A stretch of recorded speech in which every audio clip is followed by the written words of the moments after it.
विज्ञान राज्य कन्या माध्यमिक कोर्स में आज हम जिस टॉपिक पे बात करना चाहेंगे, ब्रिटिश संविधान में प्रमुख संयोग के तत्व।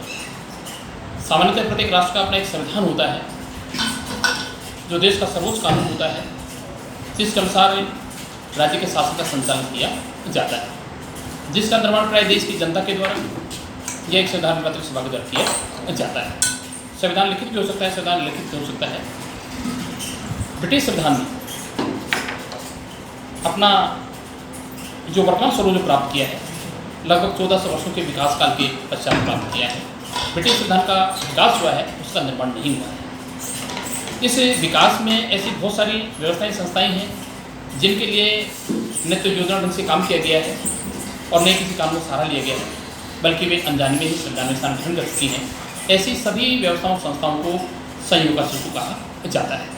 कुछ इस प्रकार की व्यवस्थाएं, संस्थाओं को संविधान में स्थान देने के लिए समय समय पर ब्रिटिश संसद के द्वारा संसदीय अधिनियम पारित किए गए हैं।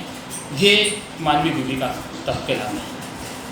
लिटरेचर स्टेशन ने ब्रिटिश संविधान के बारे में ये कहा है कि ब्रिटिश संविधान संयोग और विवेक का शिशु है। ये बात नहीं केवल लिटरेचर स्टेशन ने कही है, ये बात मुनरो ने भी कही है कि ब्रिटिश संविधान एक समय में उसे तैयार की वस्तु नहीं होकर के एक लंबी विकास की प्रक्रिया का परिणाम है।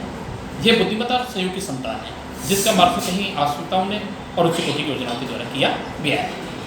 यद्यपि ब्रिटिश संविधान को संसदीय शासन प्रणाली का जनक माना जाता है। संसदीय शासन प्रणाली की अवधारणा को विश्व के अन्य देशों ने ब्रिटेन से ग्रहण किया है, लेकिन इस व्यवस्था को रखने के लिए कोई किसी काम का सहारा भी नहीं लिया गया है, न योजना से काम किया गया है। पहला ब्रिटिश संविधान में संयुक्त से रिलेटेड टॉपिक की बात की जाती है, ब्रिटिश संसद में सदन। ब्रिटिश संसद के वैसे तो 3 सदन होने चाहिए थे, लेकिन 13वीं सदी के अंतिम वर्षों में ब्रिटेन का राजकोष खाली हो जाता है। राजकोष को भरने के लिए सम्राट एडवर्ड प्रथम के द्वारा 1295 ईस्वी में धर्माधिकारी वर्ग, सामंतवाद और नगरीय प्रतिनिधि लोगों को आमंत्रित किया। इसे मॉडल पार्लियामेंट के नाम से जाना जाता है। क्योंकि धर्माधिकारी वर्ग और सामंत वर्ग के एक जैसे हित थे, इसलिए वे एक हो गए और आगे चल कर के उन्होंने लोक सभा का प्रतिनिधित्व किया। और नगरों के प्रतिनिधि और शहर के नायक ने भी ये महसूस किया कि उनके एक जैसे हित हैं, इसलिए वे भी एक हो गए हैं, जिन्होंने आगे चल के लोकसभा का प्रतिनिधित्व किया।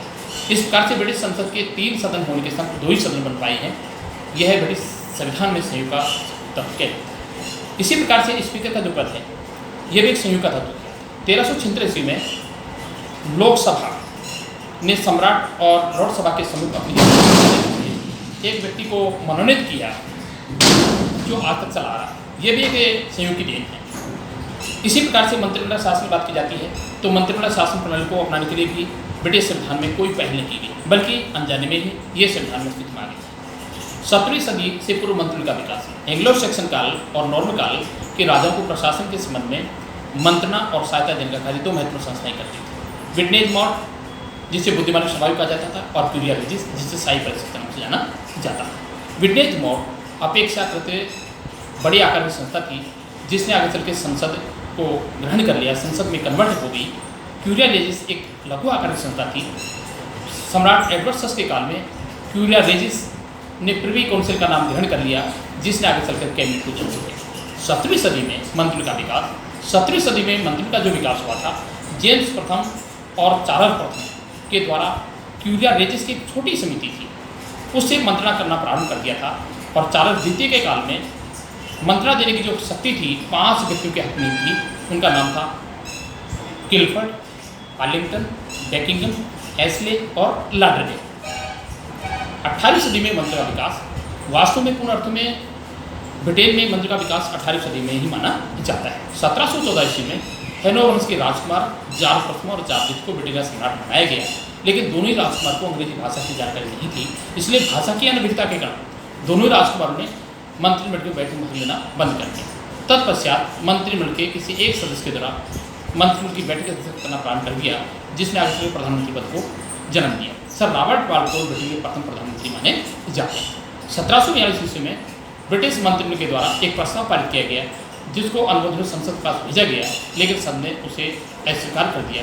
तब से ब्रिटेन में ये परंपरा स्थापित, रॉबर्ट वालपोल ने स्वेच्छा से त्यागपत्र दे दिया, तब से ये परंपरा स्थापित हो गई है कि संसद से प्राधित प्रत्येक मंत्री को त्यागपत्र देना ही होता है। 19वीं सदी में मंत्रिमंडल का विकास